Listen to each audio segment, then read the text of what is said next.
Magandang araw mga idol, no? So magbibigay na naman tayo ng idea dun sa mga paano ba i-set up yung ating transmission gear dito sa mga naka-Rouser 180 to 20 200, no? Ayan, no? So lalagay natin siya dyan, isa-isahin natin kung paano ang tamang paglagay ng transmission na yan. So ito kasing Rouser 180 na to mga idol ay gagawin natin siyang 220cc. So yun, sigunyal 220, cylinder head 220, cylinder block na 220. Okay, so ito yung gagawin natin ngayon. Okay, so tuturuan ko kayo kung paano magbuo nitong transmission set na to.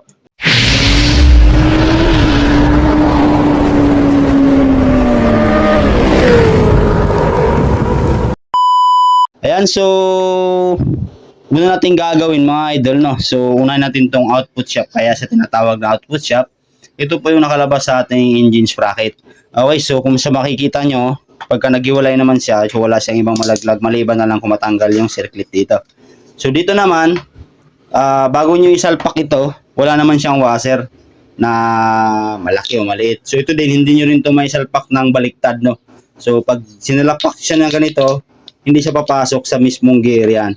So, ang paglagay talaga dito, tatandaan nyo yung 6 na yan. So, 1, 2, 3, 4, 5, 6. Yung kabila kasi nito mga idol ay 5 lang. Yan o, 1, 2, 3, 4, 5. Saka medyo malaki. So, pag nabunot nyo, ganito lang paglagay. So, sasalpak nyo siya pag ganyan. Lagay nyo lang. So, wala po siyang washer, no? So, yung iba kasi malimit. Meron siyang mga circlip lock dito nakalagay, no? Yan. So, ito, lagay natin dito. Yan o, shoot yan. Okay. So, isusunod natin tong malaki. Ito kasi may busing. So, busing muna siya. Wala rin siyang washer mga idol, no? Dito na siya sa ibabaw meron. Yan, lagay niyo yan. Tapos ito naman yung ating pinakamalaking gear sa dulo. Yan, lagay niyo rin siya pa ganyan. Okay. So, meron pa siyang washer na manipis. Yung pinakahuli. Yan, oh. Okay, so yan ang paglagay para tamang pag-setup ng output shaft ng ating Rouser 180 to 20-200. So dito naman tayo ngayon sa input shaft niya, kaya po siya tinatawag na input shaft, ay ito po yung sa clutch side niya mga idol, no?